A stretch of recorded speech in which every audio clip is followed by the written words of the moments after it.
Hello students, अभी अपन relative motion का एक पार्ट है collision of two bodies in air, इसके जनरल कॉन्सेप्ट के बारे में डिस्कशन करेंगे कि दो बॉडीज को अगर अलग अलग पॉइंट ऑफ प्रोजेक्शन से किसी प्लेन में प्रोजेक्ट किया जाए तो उन बॉडीज की कोलिजन की क्या कंडीशन होगी।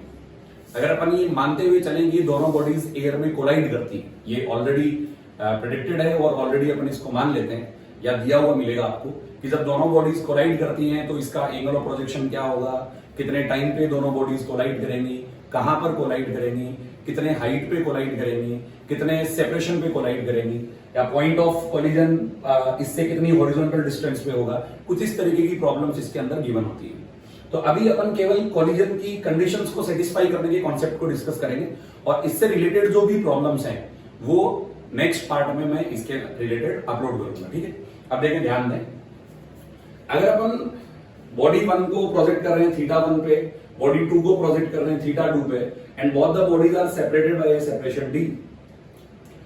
रिलेटिव मोशन में इस कॉन्सेप्ट को अपन ले जाते हुए अगर मान लो मैं ये बोलूं मैं बॉडी 1 का रिलेटिव मोशन निकालता हूं बॉडी 2 के रेस्पेक्ट में, that is equal to u1 minus u2।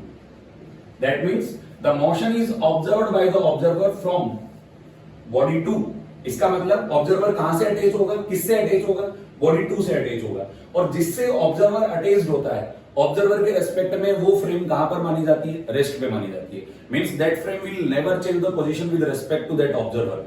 And now the body 1 is considered to be moving with velocities, that is moving with the velocity u12, that means velocity of body 1 with respect to body 2।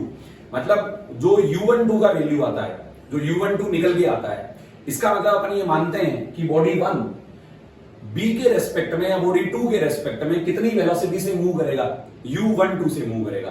तो u12 अपन calculate करते हैं। सबसे पहले अगर u1 की बात करें तो इसके कंपोनेंट निकालते हैं अपन। ये वाला कंपोनेंट होगा u1 cos theta 1 i cap and this is u1 sin theta 1 j cap। इसका कंपोनेंट अगर निकालें ये होगा u2 cos theta 2 minus i cap and this is u2 sin theta 2 j cap।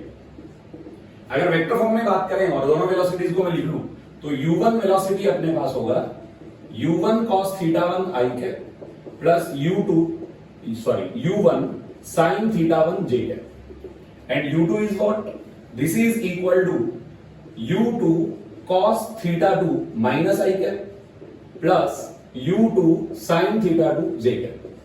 ये दोनों की वेलोसिटीज हैं with respect to ground, with respect to ground. अगर ग्राउंड से कोई भी इनकी बॉडी को ऑब्जर्व करता है, इसका मतलब अपन इन बॉडीज की वेलोसिटीज को या कोई भी ऑब्जर्वर ग्राउंड से इसको इस तरीके से ऑब्जर्व करेगा कि इसका हॉरिजॉन्टल कंपोनेंट ये होगा, वर्टिकल कंपोनेंट ये होगा, इसका हॉरिजॉन्टल ये होगा, वर्टिकल ये होगा।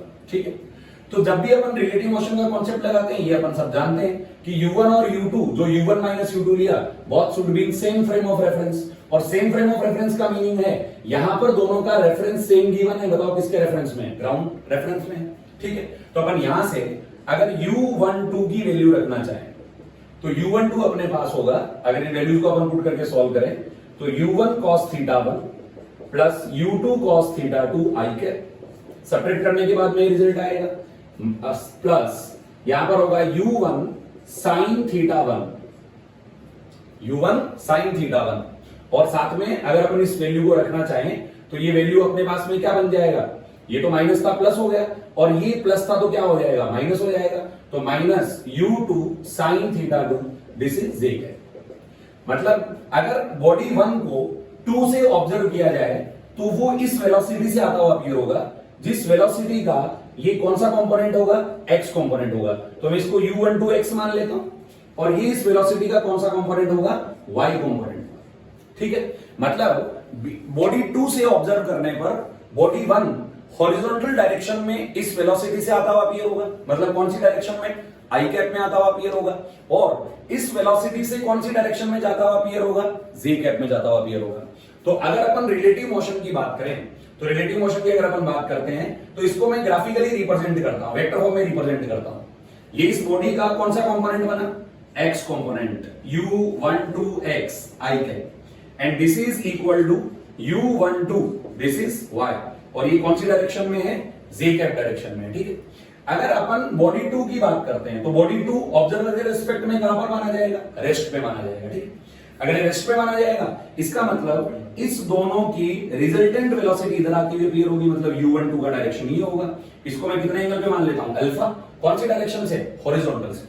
अब बात समझे और सुने, अगर ये दोनों ही वेलोसिटी के कंपोनेंट नॉन जीरो हुए, मतलब अगर मान लो ये जीरो के इक्वल नहीं हुआ और ये भी जीरो के इक्वल नहीं हुआ, तो u12 की डायरेक्शन यहां कहीं बीच में आएगी। इसका मतलब बॉडी 1 जो होगी वो डायरेक्टली बॉडी 2 को अप्रोच नहीं करेगी। डायरेक्टली अप्रोच नहीं करेगी तो क्या होगा, इसके रेस्पेक्ट में इस बॉडी का पाथ यहां कहीं से जाता हुआ अपीयर होगा।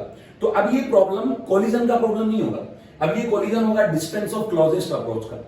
किसका कोलिजन होगा, डिस्टेंस ऑफ क्लोजेस्ट अप्रोच, क्योंकि बॉडी 2 के रेस्पेक्ट में 1 का पाथ ये अपीयर होता है, स्ट्रेट लाइन अपीयर होता है, अपीयर होगा। इसका मतलब यहां से परपेंडिकुलर डिस्टेंस डालेंगे तो इसका डिस्टेंस ऑफ क्लोजेस्ट अप्रोच आ जाएगा, वो एक अलग पार्ट है। बट यहां पर किसकी कंडीशन पढ़ रहे हैं, कोलिजन की। अगर कोलिजन की कंडीशन देखें तो बॉडी 1 जो है वो 2 से कोलाइड कब करेगा, जब इसको 1 अपने रेस्पेक्ट में इसी डायरेक्शन में आता हुआ अपीयर हो।